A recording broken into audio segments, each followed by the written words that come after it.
नमस्ते विद्यार्थी मित्रों, कक्षा 9वीं में हिंदी में हम बात कर रहे थे रहीम के दोहे की। पिछले वीडियो में हमने चर्चा की थी दोहों की, उसको हमने विस्तार से समझा। अब जैसे कि मैंने आपको बताया था कि अगले वीडियो में हम प्रश्नोत्तर की चर्चा करेंगे। दोस्तों, ये प्रश्नोत्तर तो हमने लिखवा दिए हैं, आपको भेजे थे, लेकिन मैं ये कह रहा हूँ कि आज प्रश्नोत्तर की चर्चा करेंगे।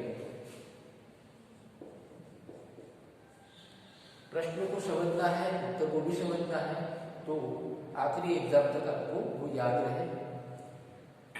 देखते हैं पहले सवाल का पहला सवाल कि प्रेम का धागा टूटने पर पहले की भांति क्यों नहीं हो पाता।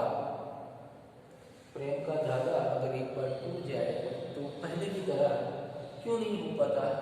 तो इसका उत्तर है, प्रेम का धागा टूटने के बाद उसे दोबारा जोड़ा जाए तो उसमें गांठ पड़ जाती है। कैसी? तो इसमें अविश्वास और संदेह की दरार भी पड़ जाती है। पहले की तरह वो रिश्ता रहता नहीं है, इसमें कुछ न कुछ अनबन, अविश्वास वो सब रहता है। पहले की तरह जो निस्वार्थ भावनाएं होती है वो अब नहीं रहती है। दूसरा सवाल देखते हैं। खो, हमें अपना दुख दूसरों पर क्यों नहीं प्रकट करना चाहिए। अपने मन की व्यथा दूसरे को कहने पर उनका व्यवहार कैसा हो जाता है। हमें अपने मन की बात, अपने दुख की बात जो है वो दूसरों के सामने जाहिर नहीं करनी है। अगर कर भी दे, अपनी व्यथा हम दूसरों के सामने रख भी दे, तो उन लोगों का व्यवहार कैसा होता है हमारे लिए। तो उसका उत्तर देखिए, हमें अपना दुख दूसरों पर प्रकट नहीं करना चाहिए क्योंकि इससे कोई लाभ नहीं है, कोई फायदा नहीं होता। अर्थात ये है कि हमारा दुख बांटने वाला कोई नहीं है, तो फिर क्यों हम दूसरों के सामने अपना दुख प्रकट करें। अच्छा, एक बात यह है कि हमें अपना दुख दूसरों के सामने प्रकट नहीं करना चाहिए क्योंकि इससे कोई लाभ नहीं होने वाला, कोई फायदा नहीं होने वाला। और क्या होगा, तो अपने मन की व्यथा दूसरों से कहने पर वे उसका मजाक उड़ाते हैं। हमारे दुख की बात जो हम किसी को करते हैं तो वो क्या करता है, हमारा दुख तो बांटेंगे नहीं, लेकिन उल्टा वो क्या करेंगे, हमारा मजाक बनाएंगे, मजाक उड़ाएंगे। तो बेहतर ये है कि हम अपने मन की व्यथा अपने मन के भीतर ही रखें, दूसरों के सामने प्रस्तुत ना करें।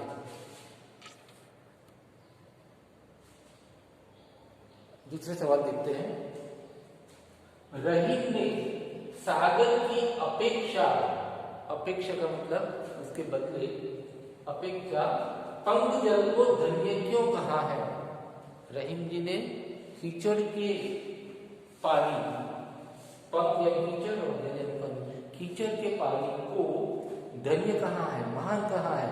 और किसके कंपेयर में? सागर की कंपेयर में कीचड़ के पानी को महान कहा है, धन्य कहा है। क्यों? तो उत्तर है कि रहीम ने सागर की अपेक्षा पंक जल को धन्य कहा है क्योंकि छोटा होने के बावजूद भी, सागर के मुकाबले वो कीचड़ का पानी छोटा है, लेकिन छोटा होने के बावजूद भी वे लोगों और जीव जंतुओं की प्यास बुझाता है। कीचड़ का पानी जो होता है वहां कई सारे छोटे छोटे जीव जंतु होते हैं, तो उन सबकी वो प्यास बुझाता है। सागर विशाल होने के बाद भी किसी की प्यास नहीं बुझाता। सागर का मतलब क्या, वो बड़प्पन का क्या, कि इतना विशाल होने के बाद भी वह ऐसे छोटे जीवों का या मनुष्य किसी को भी प्यास बुझाता नहीं है। तो इसीलिए रहीम ने सागर के मुकाबले पंकजल को धन्य कहा है। आगे देखिए। एक साध को साधने से सब कैसे सज जाते हैं। एक की साधना करने से बाकी सब कैसे सफल हो जाते हैं काम। तो कवि का मानना है कि ईश्वर एक है, उसकी ही साधना करनी चाहिए। ईश्वर एक ही है तो उसकी साधना करनी चाहिए, एक की। वह मूल है, रूट्स है, वो मूल है, उसे ही सींचना चाहिए, उसका सिंचन करना चाहिए, मतलब उसका ही वर्शिप करनी चाहिए, पूजा करनी चाहिए, साधना करनी चाहिए। जैसे जड़ को सींचने से, कोई भी पौधा होता है उसके जो रूट्स होते हैं उसको सींचने से फूल और फल मिलते हैं, वैसे एक ईश्वर को पूजने से सभी काम सफल हो जाते हैं। तो हमें अलग अलग उपाय न करते हमें एक ईश्वर पर अपना ध्यान लगाना है, उपासना करनी है, साधना करनी है। इससे क्या होगा, हमारे सारे काम सफल हो जाएंगे। आगे वाला सवाल देखते हैं। जलहीन कमल की रक्षा सूर्य भी क्यों नहीं कर पाता? जलहीन यानी बिना जल के, जो कमल जो फूल होता है वो पानी में उगता है, ठीक है। तो अगर पानी नहीं है तो फिर उसकी रक्षा सूरज नहीं कर पाता। हम जानते हैं कि कोई भी पेड़ पौधा है उसको जमीन चाहिए, पानी चाहिए और सूर्य की रोशनी भी चाहिए। तो सूर्य प्रकाश मिलने पर और पानी और मिट्टी में जो भी नमी है उससे उसको पोषण मिलता है और कोई भी पौधा हो वो बड़ा होता है, विकास होता है उसका। तो यहाँ अगर पानी नहीं है और सिर्फ सूर्य है, सूर्य का प्रकाश है, तो बगैर पानी के सूरज भी कमल की रक्षा नहीं कर पाता। क्यों ऐसा है? तो उसका उत्तर देखिए हम कि जल ही कमल की रक्षा सूर्य भी नहीं कर पाता, क्योंकि उसके पास अपना कोई सामर्थ्य नहीं होता है। अगर हमारा कोई सामर्थ्य नहीं है, कोई वजूद नहीं है, कोई हमारा आंतरिक बल नहीं है, तो हमें कोई मदद नहीं करेगा। कोई भी उसी की मदद करता है जिसके पास आंतरिक बल होता है। आंतरिक बल होना, अपना मनोबल होना, इसीलिए कहते हैं ना, हिम्मत मर्दा तो मदद खुदा। जो अपने आप अगर हमारे अंदर पानी नहीं है, हमारे अंदर कोई दम नहीं है, तो फिर हमारी कोई सहायता नहीं करेगा। इसलिए यहाँ इस उदाहरण के जरिए, कमल के उदाहरण के जरिए हमें रहीम जी ने बताया है कि अगर हमारा आंतरिक बल नहीं है तो हमें कोई भी मदद नहीं करेगा। यानी हमें अपनी सहायता खुद ही करनी है, अपना सामर्थ्य खुद ही बनाए रखना है। आगे का सवाल देखते हैं। अवध नरेश यानी अयोध्या के राजा यानी राम, अवध नरेश को चित्रकूट क्यों जाना पड़ा? चित्रकूट एक जगह का नाम है। तो यहाँ सवाल ये पूछा गया है कि राम को चित्रकूट क्यों जाना पड़ा? तो उत्तर देखते हैं। अपने पिता के वचन को निभाने के लिए अवध नरेश को चित्रकूट जाना पड़ा। रहीम जी ने इस दोहे में बताया है कि जिसको विपदा पड़ी है, जो विपद में है, जो दुखी है, वो चित्रकूट जाते हैं। तो ये राम का जो किस्सा है उसका आधार लेकर यह बताया है। तो राम जी चित्रकूट क्यों गए थे इसके बारे में आपको जानकारी होगी कि जब उनके पिताजी राजा दशरथ, राम के पिताजी राजा दशरथ ने अपने बेटे राम को बोला था कि तुम्हें 14 साल वन में रहना है। तो वनवास के दौरान राम जी जंगलों में ऐसे जाते हैं, घूमते हैं। तो ऐसे में एक जगह ये है चित्रकूट, वहाँ पर वो पर्ण कुटीर यानी पत्तों की कुटीर बनाई, घर बनाया था और वहाँ चित्रकूट में रहे थे। तो इसलिए उत्तर में ये है कि अपने पिता के वचन को निभाने के लिए अवध नरेश को चित्रकूट जाना पड़ा। राम जी को मर्यादा पुरुषोत्तम कहा जाता है और राम का जो परिवार था, उनका जो कुल था रघुकुल, उसकी एक खासियत थी, एक विशेषता ये थी कि प्राण जाए पर वचन न जाए। तो उसी परंपरा का निर्वाह करते हुए, उसी परंपरा को आगे बढ़ाते हुए राम जी जो है उन्होंने अपने पिता के वचन को निभाया और वो वनवास के लिए निकल पड़े और यहाँ चित्रकूट में भी वो बसे थे। आगे के सवाल देखते हैं। अगला सवाल देखते हैं। 6 नट किस कला में सिद्ध होने के कारण ऊपर चढ़ जाता है? और उसका उत्तर है नट, यानी जो हमने पहले बात की थी कि नट किसे कहते हैं? जो अलग अलग कर्तव्य जो सर्कस में दिखाते हैं, तो कर्तव्य दिखाने वाला जो होता है उसे नट कहते हैं। और सवाल ये पूछा है कि वो ऐसी कौन सी कला में सिद्ध है, वो माहिर है कि वो ऊपर तक चढ़ जाता है?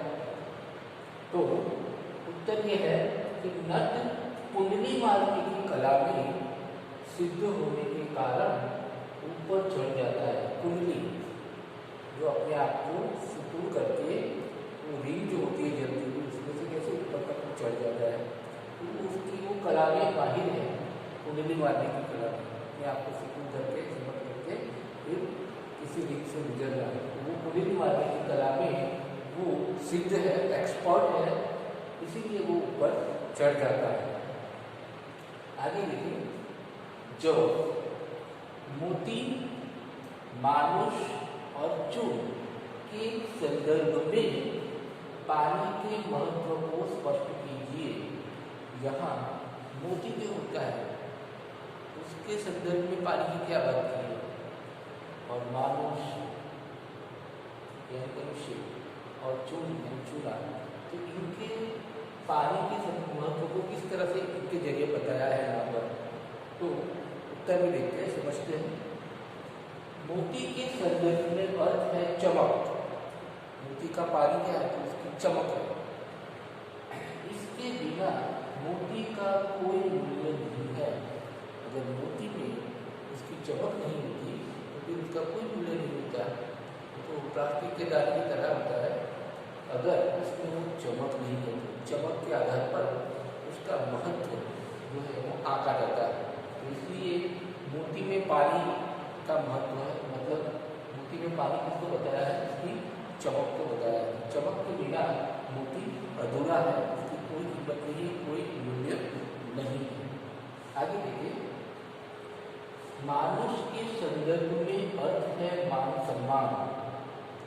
मनुष्य के अंदर मान सम्मान यानी अपना सेल्फ रिस्पेक्ट वो बहुत जरूरी है। उसके बिना जीवन व्यर्थ है। अगर किसी के पास काफी धन दौलत हो, कुछ भी, लेकिन उसका कोई जगह पर मान सम्मान ना हो तो उसे कोई पूछता नहीं है, उसकी कोई वैल्यू नहीं है। अगर हमने देखा है कि कई लोग ऐसे गरीब भी होते हैं, आर्थिक रूप से पैसे धन दौलत के रूप में हम देखें तो गरीब भी होते हैं, लेकिन फिर भी अगर समाज में उसका मान सम्मान है तो उसका जीवन जो है वो सक्सेसफुल है, सफल है। अगर मान सम्मान ही नहीं है, यानी मनुष्य के अंदर वो मानुष नहीं है, पानी नहीं है, तो कोई दम नहीं है, तो उसका जीवन व्यर्थ है। आगे हम देखिए। चूर्ण। चूर्ण के संदर्भ में अर्थ है अस्तित्व। चूर्ण के संदर्भ में पानी का अर्थ है अस्तित्व। यहाँ चूना जो होता है, चूना हो या आटा हो, उसमें पानी का होना बहुत जरूरी है। अगर पानी नहीं है तो पानी के बिना आटा नहीं गूंथा जाता। आटे और चूना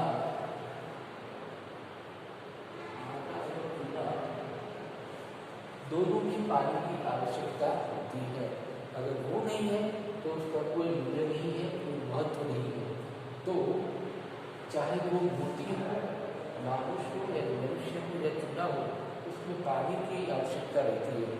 पानी से मतलब अपना गुण, अपना सामर्थ्य, वो अगर उनमें नहीं है, यानी कि पानी नहीं है, तो सब कुछ बेकार है। हमें अपने जीवन में हमेशा अपने मान सम्मान को बचाए रखना चाहिए, अपने पानी को बचाए रखना चाहिए, अपने दम को, अपने सामर्थ्य को बनाए रखना चाहिए। ये रहीम की इन दोहों के जरिए हमारे सामने बात रखते हैं। तो दोस्तों, हमने रहीम के दोहे समझ लिए, उसके प्रश्नोत्तर की भी हमने चर्चा चर्चा कर ली। अब आपसे ये निवेदन है कि आप इसको ध्यान से सुने, समझें और अच्छी तरह से याद करें। धन्यवाद।